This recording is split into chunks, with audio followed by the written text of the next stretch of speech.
So the Pegasus Trail gets another rebrand, but this one comes with better grip, more midsole foam, and a wider toe box. But is it actually better on the trails?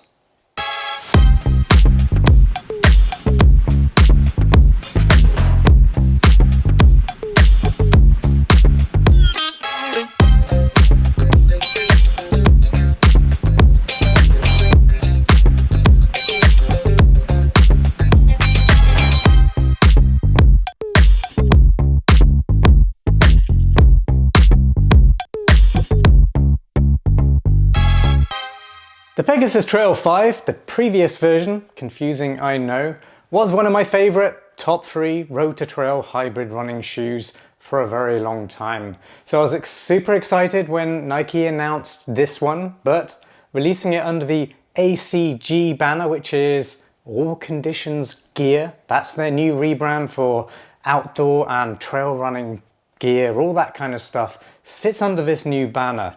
So I was really interested to see whether this whole big rebrand actually meant the shoe was going to be a lot better and completely different, or whether it was all just marketing. And I can't wait to tell you all about this one because, let me tell you, it's not just marketing. This is my favourite Pegasus yet. Before I get into my performance review, let's go over the key specifications.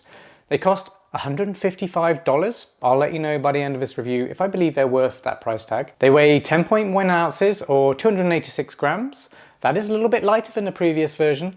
Good. They have a drop of 8 millimeters. That's 35 millimeters under the heel and 27 millimeters under the forefoot. That's a lower drop than the previous version too, which was 9.5. I'm all for drops getting lowered if they are on the high end. It definitely makes the ride feel more natural, especially if you are running on the trails. You don't really want to have a high drop because that's going to put you off kilter if you do come across any technical terrain that you've got to navigate. But also makes running uphill and downhill just feel more natural. The upper's using a lightweight engineered mesh with zoned breathability, quick dry properties. It's got very durable overlays, and there's that little rubber toe bumper that wraps around the front. Nice and lightweight, but does a good job if you do stub your feet on rocks. There's also a little finger loop at the heel to help slip them on. The midsole's using ReactX foam. It's TPE based with increased volume over the Pegasus Trail 5, so you will feel a little bit more protection underfoot and it will feel a little bit softer. Then you've got the outsole. It's using Nike's all-terrain compound version 2 or ATC 2.0. I really liked the ATC version 1, which was first introduced in the last version of the Pegasus Trail, version 5. But this one has been improved. So Nike has run the tests and it's overall about 30% better on slick rock and general rocky terrain, that kind of stuff. It just performs better. And I had no problems with the previous version. I absolutely really loved it. It performed really well across a huge variety of terrains. So the fact it's even better, that's a huge bonus for me. And the lugs are about 4 millimeters deep. When it comes to stability, there's no rock plate in here and it is very much a neutral running shoe. What's it best for? Well, it is a road to trail hybrid running shoe. So it should be just as good on the trails as it is on the roads. And I can confirm there's actually a really good 50-50 split. Performs very well on both. And that's what makes this one really special for me.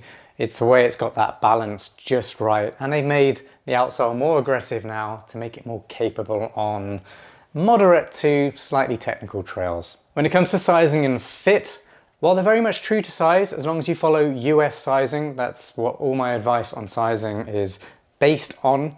So definitely look at your previous size or the shoes you currently own if you are looking at buying these. Look at that US sizing, go with your usual size. If you're not sure, drop a comment down below.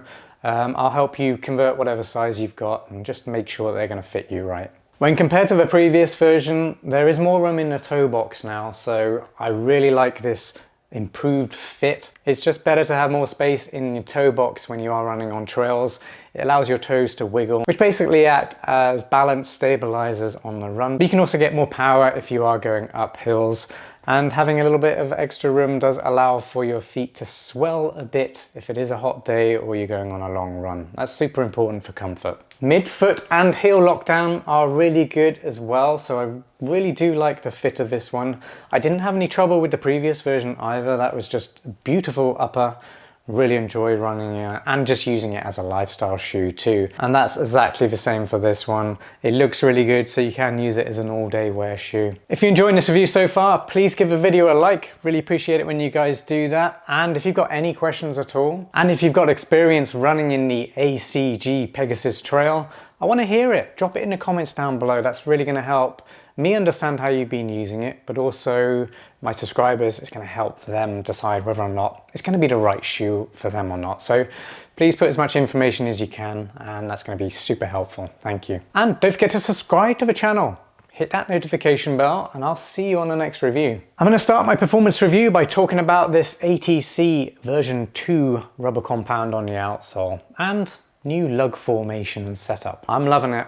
According to Nike, it does produce roughly 30% better traction in wet conditions and 25% better abrasion resistance on all terrain. So it should have better durability, but also better traction and grip on most terrains. And I'm definitely feeling that. I never had a problem with the previous version. I really liked it. I explicitly mentioned how much I liked that rubber compound and how it's getting really close to Vibram Mega Grip in terms of capability. So to see Nike improving that and just improving the lug formation and pattern just makes it a more aggressive trail shoe. And that was one of the things I called out about the previous version of Pegasus Trail 5, was just the outsole wasn't the most aggressive. It performed incredibly well on technical trails. I took it across all kinds of different types of trails. As you will see in my previous video, if you did watch that, or if you want to go watch that just for a little bit of entertainment, then you'll see I put it through everything, and I've done a very similar thing with this one, and it is just performing very similar. But I am noticing better traction on the outsole. So when it comes to performance on the trails, it is super grippy. It's very controllable. I like how it feels more connected to the trails, even though there's more foam in the midsole. The lower drop and geometry overall just makes it feel more planted. It actually feels lower to the ground, more stable, and just more controllable. I feel more confident running slightly technical trails in these, even though it's not designed for technical trails. It's really a moderate trail running shoe in terms of technicality, and a shoe that you can take on road and trails as much as each other. It performs really well across both. And speaking of how it performs on the roads, well, it's actually very smooth. I really like how smooth the transitions, the heel landings, all the way to toe takeoff feel on the run. And that's super important for a road shoe. You need to have enough cushioning, but you don't want fragile lugs that are going to get ripped to shreds on the roads or completely torn off. And the fact that Nike has made this compound more durable or abrasion resistant only speaks to the improvements on the roads. I'm going to show you how it flexes, because that's really important, the pop that comes from flexing the shoe. So it's got a super easy flex. That's really important as a daily trainer, which this is. It's a hybrid daily trainer. You don't want that flex being too stiff, because that will mean you're going to be overworking your muscles when you don't need to. In training, you just want to be able to use your joints, your muscles, and flex as much as possible without fighting the geometry of the shoe, because then you're going to be overtraining or maybe actually cause damage to your biomechanics. So you want a nice flex, and this is crazy flexible. But this is what happens when I flex it and let go. I'm seeing a lot of pop from that ReactX foam, so you actually do notice that on the run. It does feel like a lighter frame shoe as well. So loads of pop. Feel it on the run, feels smooth on the roads, very controllable on the trails. Moving on to the upper, love the fit, love the lockdown, I mentioned that earlier, but it also has a good amount of breathability. Not a huge amount of breathability, but that's good, it's a daily trainer. If I was to be running faster paces in a trail running shoe, like a racing trail shoe, then I'd want more breathability, because my feet are going to be overheating like crazy. So for a shoe like this, where you're going to be running mid-range pace, not sure what happened there, then you're going to want a shoe that's got an average amount of breathability so that you can use it across various different seasons. If you are running in cooler conditions, you don't want crazy breathability because your feet are going to get cold, and then conversely, in the heat, you need enough breathability to be able to cool your feet down. It's nice and soft of a touch, and if you do get this wet, it's going to vent off really well. So if you do get caught in a rainstorm or you've got a little stream crossing, this should drain very well and it should dry off well too. Now, if you're wondering where this one features on my best road to trail running shoes roundup, well, follow that link up there. That'll take you to that roundup. It's always updated as and when a shoe is good enough and makes it onto that list, I update that list. So check it out. If you are shopping around for a road to trail hybrid running shoe, I highly recommend you check it out. But spoiler alert, this one's doing really well. It's time for my final verdict. Is the ACG Pegasus Trail worth $155? Is it worth that $5 increase from the previous version? Yes, I think it is. I think there are meaningful improvements here. They haven't reinvented the shoe by any means. It also looks very similar if you do look at the silhouette here. But the features that they have improved, like the more foam underfoot, the lowered drop, and the better outsole traction from that ATC2 rubber compound, it's definitely worth it. It's still a fantastic road to trail running shoe. It's just now even better. It's better refined. And I think anyone who's been running or walking in the previous version, you're gonna really like this upgrade. It's also got that better fit. It's got the wider toe box, making it more useful for trail running as well. So yes, definitely worth it. I highly recommend you buy this one if you are looking to upgrade. If you've got any questions at all, maybe I missed something, drop it in the comments down below. I reply to everyone. Your comment time will never be wasted on this channel. Well, thanks for tuning in to this Nike ACG Pegasus Trail review.